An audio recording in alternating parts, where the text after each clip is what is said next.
Hello. Uh, let's see here. Today I'm making a short video. Well, the first part will be short about refilling an NJOY pod for a vaporizer. There are a lot of little vaporizers out there, a bunch. A lot of no names, no brands that you can pick up, daily uses. They all come with their specialized charger, which I find highly irritating. There's nothing worse than having to have a specialized charger that doesn't work well. Um, both the Epic and the Jewel both came with these little special chargers that, granted, they're nothing really magnificent about it. You're just making certain connections to the right places. You could easily replace it with wire, although I don't recommend it because you won't get a solid connection. You might burn up your device. I got a little bit of a cold. Apologize for that. I used this Jewel for quite a while. I really liked Jewel for the longest time. And it still works, which is, I guess a good thing. I can't recommend it. Can't recommend it anymore. The Epic is the same as the Jewel, with the exception of, a few exceptions, the 3-prong port for charging and capacity of your pods. The Epic pod is obviously larger in capacity for as much juice as you can carry around in each one. Comes in a variety of flavors, just like Jewel does. It's the outside casing to one of them. I can't recommend either one at this point. I would recommend an NJOY at this point. I've got a small stockpile of them because I like them so much. And they went on sale for quite a while. They're in most convenience stores. You can pick them up pretty cheaply because they're coming out on the market and they want to sell their product. Their pods come in packs of 2 that I've seen so far. Have not seen anything larger than that. Looks like that. Comes in, I think, 4 flavors: classic tobacco, menthol, blueberry, and watermelon.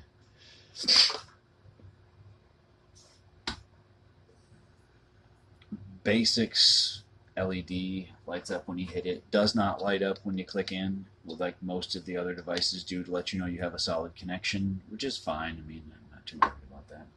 I have a lot of pods for all of these things, and I've tried to refill all of them except for the Epic, all the small little tiny refillable ones that I've used. The Epic I haven't even pulled apart because between the time when I was pulling the Jewel apart to take care of it, the mess that you have to make to get this whole thing apart, and the little pads that you have to take out, the cotton pads that you have to squeeze so the spit doesn't get in your mouth, which the NJOY doesn't have, and it works pretty good without them. The system doesn't really spit too much as long as you keep the viscosity of your liquids equal to the viscosity of the liquid that was initially in the pod. There's not too much spit back. We all know that taste, when it hits your tongue, it's just not good. After I show you how to take one apart, I will be tearing one down that doesn't wick anymore, so you can see it all the way down to the very bottom, I guess, to the little ceramic rock that's in there, which makes the system quite unique. It's the only one I've seen so far that hasn't just been a coil inside that heats it up, although I haven't taken this apart. I probably should, maybe on a different video. I'm going to try to start making regular ones because I do a lot of electronic work also. Alright, basic NJOY pod is high capacity. That's the best part about it. To see the capacity, you have to have a light of some kind. You can see that there. That whole thing fills pretty much with liquid, and that's really good. Lasts quite a while. And gives a really good pull. Even aftermarket PGVGs that you throw in there, it really gives a decent rip. And as long as you pick up something Nick Salt, you're going to get the same throat hit that you would get from your pods they sell. Can't remember which flavors I had in here. I have a tendency to mix them myself. Easiest thing you can find is a pair of tweezers with a point end. Hopefully I'm holding that. No, I can't see the screen of this phone, so hopefully this is in the camera. Let me check. Hold on. Yes, okay. The little tips right here. A sharp, small object screwdriver. I use tweezers just because it's simple to pull things out if you need to from inside. You just want to get up underneath there with not a lot of pressure, okay? You want to bend just a tiny bit on each one so that it comes off easy. The best part about it is if you don't bend too much, you can flatten it back out like it never even happened. The metal is quite malleable.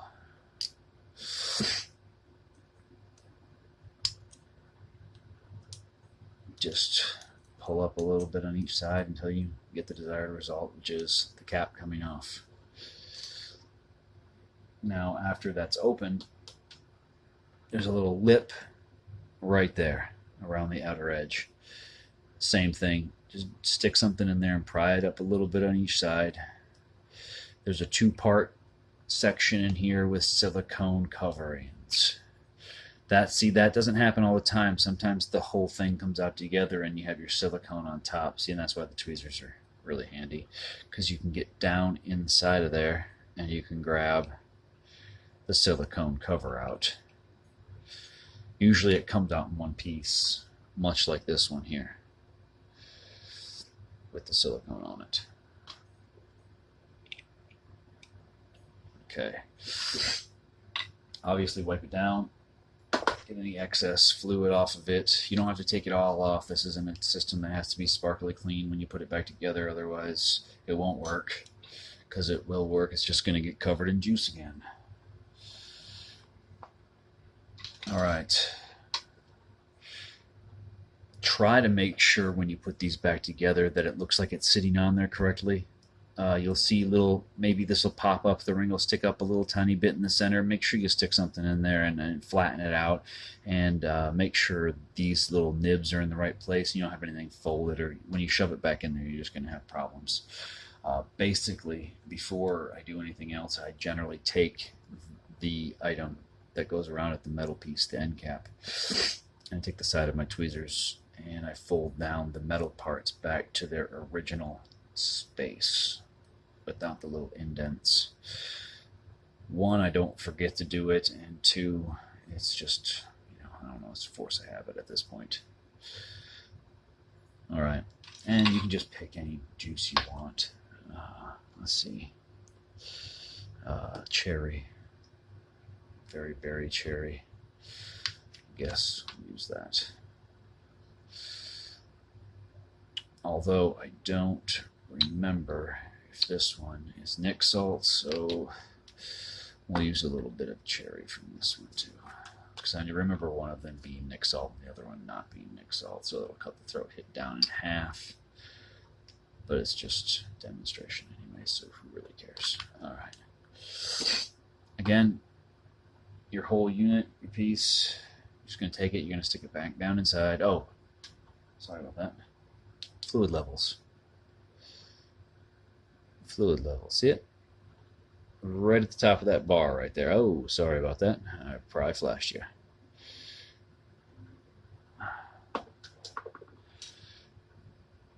Jam that back down on top.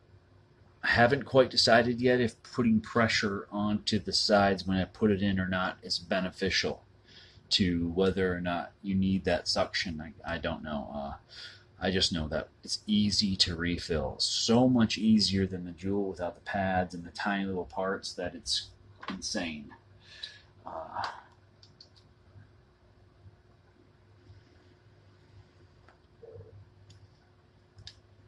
The life of the battery also is pretty amazing.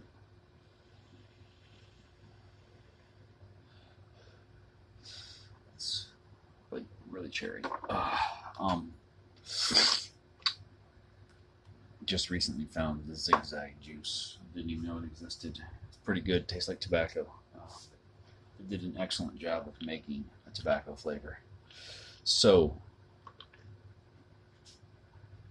the product as it stands is pretty good, especially in comparison with the other ones. The Epic is a decent device. It works. It's slim. That's nice. But like I said, the capacity and the battery life and the charging thing, that's irritating. This has a USB, mini USB charger. So almost the only thing that would be better than that is a USB-C. Okay, if they just stuck a USB-C on there, boom, amazing. Because that's what everything's becoming is standardized with USB-C. And you might see another model come out with USB-C. Let's see. From that point forward, I guess that's how you fill it. If I didn't do it slow enough or if I missed something, I apologize. But that worked. It tastes like cherry. Pod's filled. Now, as a total teardown, if you don't care about that, the video's over for you. But a total teardown, you're going to want to take the silicone piece off. Then there are two small clips.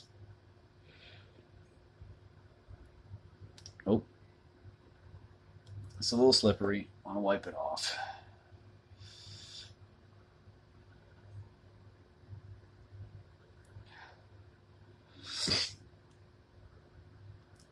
On each side, and you're going to hear a little grind if you hit the stone in the center, which is really cool. It's kind of unique.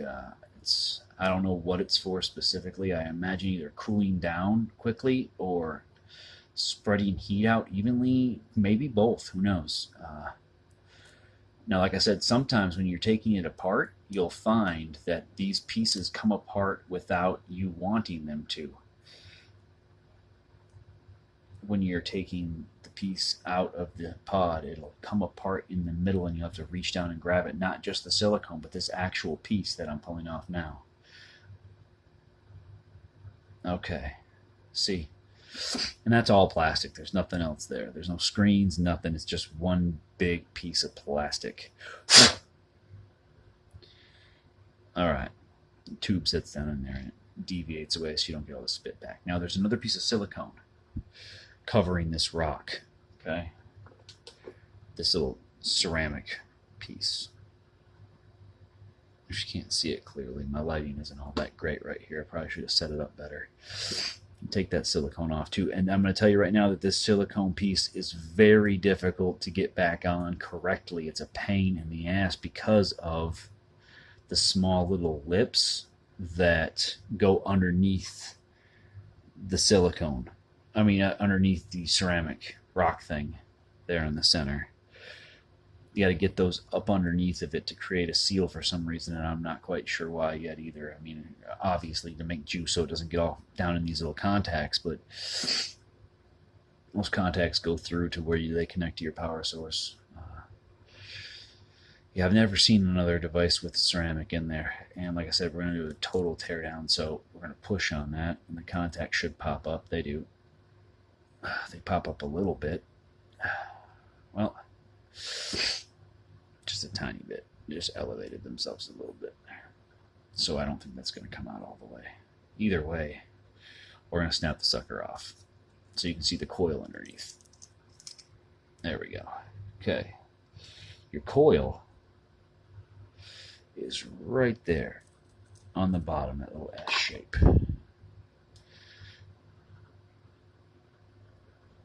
I don't even know if you can see it. Maybe, yeah, there you go. There you can see it there. That coil connects to those two rods, heats up, and the whole piece becomes hot, I assume. I mean, I could probably run power to it to find out, but there's also a small screen inside the hole on the bottom. There's not much to it. Yay, tear down. But it's probably the best device I've used so far when you don't get into your bigger mods. So pick one up. If you go to a Circle K right now, you can get them as low as 99 cents for the main unit, which is awesome because it won't be like that forever. So if you, like I said, I got a bunch of them. If you like vaping and you enjoy your JOY and you can deal with a little bit chubbier of a sized item, I would say try it. You're going to like it. It's got a nice little grubber feel to it. Rubber feel, not grubber. And placed in areas that make it, just feel good in your hand. It's not quite as convenient as putting this into your pocket, like say a little zip-up pocket on your pants, but it does fit because this will sink right in. It won't stick out a little bit. Other than that, I would say switch over and at least give it a try at 99 cents. You can't beat it. The pods themselves are $9.99, and once you start refilling them, obviously saving money there. I still enjoy both the watermelon twist and the tobacco flavor. Both of those. Just the charging alone is enough to make it worthwhile. I mean, you're going to pretty much be able to charge it with damn near any device that you've got at home. Everyone has USB to micro USB chargers, and that's about it. So I will be tearing one of them apart here soon. I dropped this one so many times that it cracked the base piece here, and I mean, I guess I could try right now, but who knows how long that'll extend out. Here we go. It's all busted. It all comes apart now. It's like got a little lip. I may have actually super glued that back down at one point. Who knows? It's possible. I have a tendency to do that kind of shit. There we go. See how that pops up? Yeah. Oh, there goes my LED. It didn't take much. Screw it. We'll just extend it out, maybe chop it in half. Here we go. Okay, so, and the reason I was going to tear this apart was, one, to see how it was laid out inside. Oh, look at that. It just pops off there. That's nice. Let's do that again. Maybe the whole thing slides off evenly and nicely, and then you can take yours apart if you need to ever replace the battery, and it does. This one, once I dropped it and it cracked, it became difficult to charge unless I kept the thing pressed up against something. I have so many of them at this point, it doesn't really make much of a difference. There's actually screws on this, which is interesting. I don't know if you can see those. Let me get that light again. See those screws there? Very rarely have I seen a vaporizer of pocket-sized quality with screws, so that's kind of cool. Let's go ahead and pull that apart.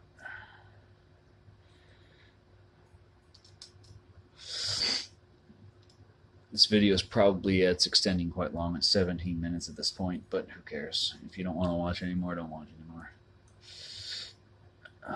Both screws are out. Maybe push it forward. I don't know how you feel about experimenting with your stuff. I enjoy it. So let's give it a whack. Yeah, that did it. Loosened her up a little bit. Use the tweezers again because, you know, they're good for just about everything.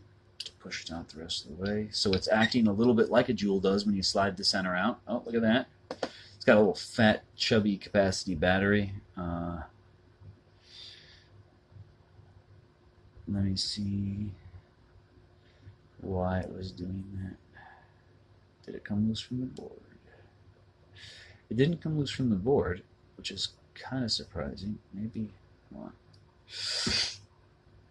Again, sorry about the cold. Magnets are in there on both sides, quite strong. I absolutely love lithium-ion batteries, especially if I can adapt them over with the charging system still intact. If there's a way to... Those two more screws. If there's a way to save this charging system and hook this up to something else, that's a wonderful thing. Can't read the capacity without taking that sticky stuff off, which I'll do here in a second.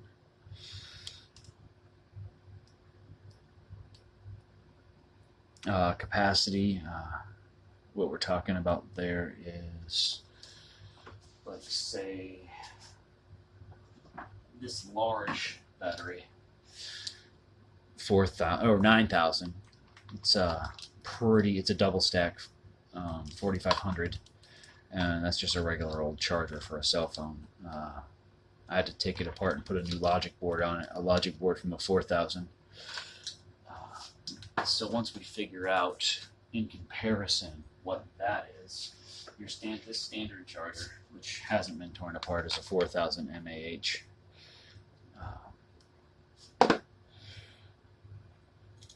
So we'll peel this back a little bit. We're not concerned with damaging anything here because it's trash already. There's nothing worse than something you have to hold in a specific direction to charge. It's got the standard 3.7 volt, 1.48 watt hours. Very rarely do I see it in watt hours. Usually it's what is it usually? Milliamp hours? Yeah, I think that's it. 4,000 mAh. And I honestly, right now, don't have any clue how to convert that over 1.4 watt hours to the capacity here of 4,000 mAh. I'll have to look that up, and if anyone does know, leave it in the comment section. That would be cool. That way, I'll figure it out myself later when I look it up online. One thing to let people know when I'm talking about attaching lithium-ion battery, I'm guessing there's your oxygen sensor, and that sucker is huge. Look at it. The oxygen sensors inside of these are very small and become clogged easily. That is a huge oxygen sensor, which is pretty cool.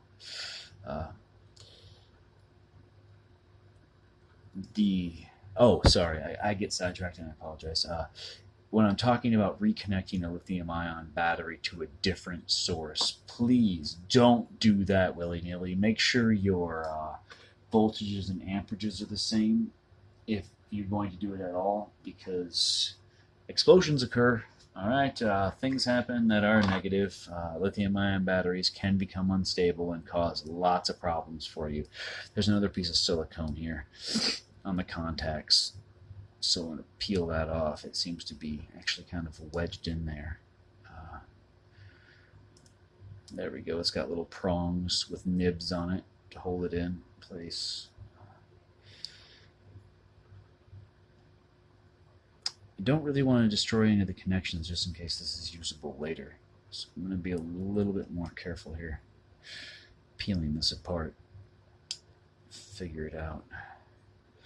A lot of this white silicone used throughout here.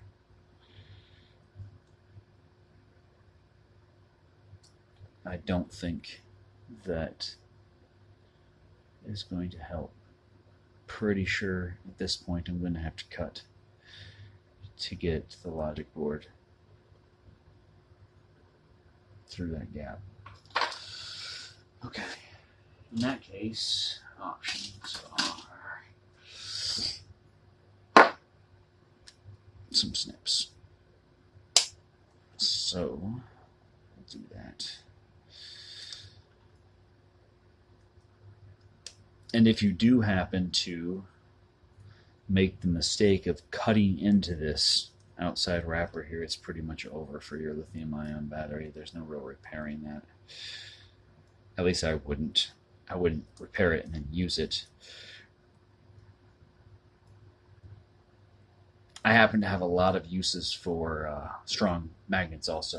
I attach them to the end of my screwdrivers, like this one here. This one came with the set, but if you attach it to your regular base screwdrivers or even to another one of those, you attach it right here, either with some epoxy or may just let it free float if you don't care. It'll magnetize your screwdriver for you. And almost all of your vaporizers at this point have some kind of really strong magnet. And it's really nice to, when you're working on small equipment, your screw sticks to the end of your screwdriver. You don't have to worry about it falling away. Those have loosened right up the second I cut into them, which is nice. Once you have any lithium-ion battery attached to power, whether or not there's oxygen passing that sensor and causing these to be live, you should always have some kind of, sorry, I walked away from the speaker. You should always have some kind of adhesive tape to cover one of your ends, ground or hot, one or the other.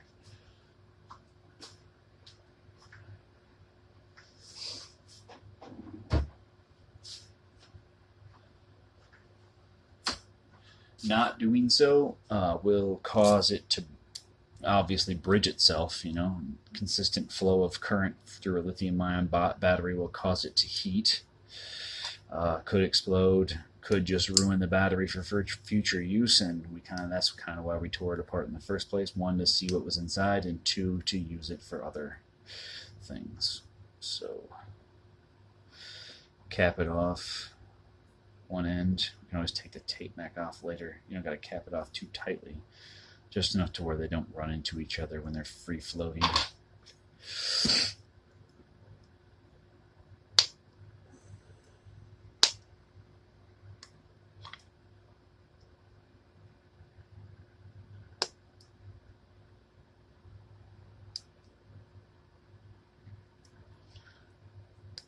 Yeah, well, there we go.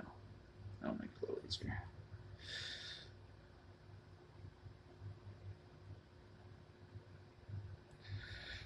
Obviously, I imagine this is boring for some people, but those people can pretty much just turn it off once again.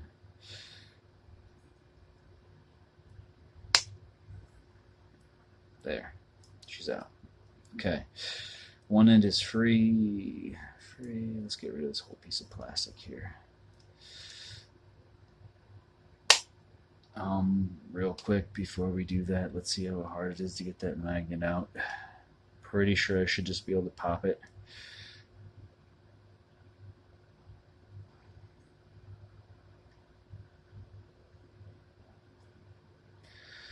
The reason I'm taking caution is so, one, I don't lose it, and two, I don't accidentally snatch part of my hand.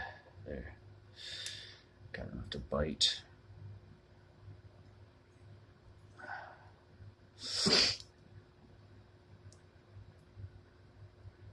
So, oh cool, didn't pop. I thought I had lost it. I thought I was going across the room. Let's see how well it's in there. Wow, it is thick. Evidently my video cut off in the period when I was taking out the magnet, and I was unaware of it. So just so you can see from that point forward what came out of it, it is actually attached to a bunch of little screws right now, and it is so strong that it just keeps grabbing hold of just about everything. Let go. There we go. Okay. It ended up coming out, and it is a chubby little magnet right here. It's not focusing on it for some reason. There we go. All right. And I did end up, see, it does work exactly how you would want it to work for the end of a screwdriver. Picks up screws, you know. And the end result of taking it apart is here. I'll attach it to the end of the other video. Once again, I apologize. I was unaware that the video had stopped. It will be useful. I'll resolder the end there, so that way it does not have to be held at another angle. I happen to have a bunch of those micro USB ports, so it won't be an issue. I'll go ahead and just solder a new one onto it.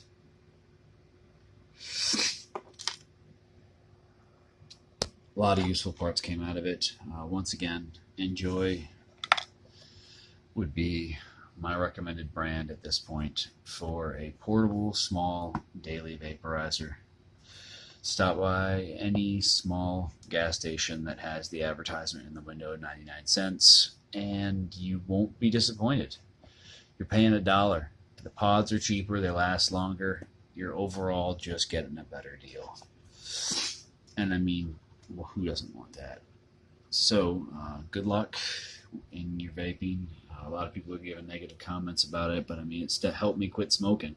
And I know for an absolute fact smoking was killing me. So even if this does a tiny bit of damage over a long period of time, at least I'm not causing rapid damage now. Other benefits are obvious. Lack of smell of smoke on you 24/7. A variety of flavors to choose from. Just because it's flavored does not mean it's for children. I don't know whose palate people talk about, but I mean, I have all kinds of different flavors, from French vanilla to fruit punch, all the way over back to basic tobacco to menthol. I've tried just about everything. I actually have a banana right now. I mean, the fact that they attack it so heavily is ridiculous. I think it's good for pretty much everybody who does smoke to switch over to some kind of vaporizer system, at least to get rid of the nastiness of cigarettes. Kick it out of your life if you can. I feel better since doing it. All right. Everybody have a good night.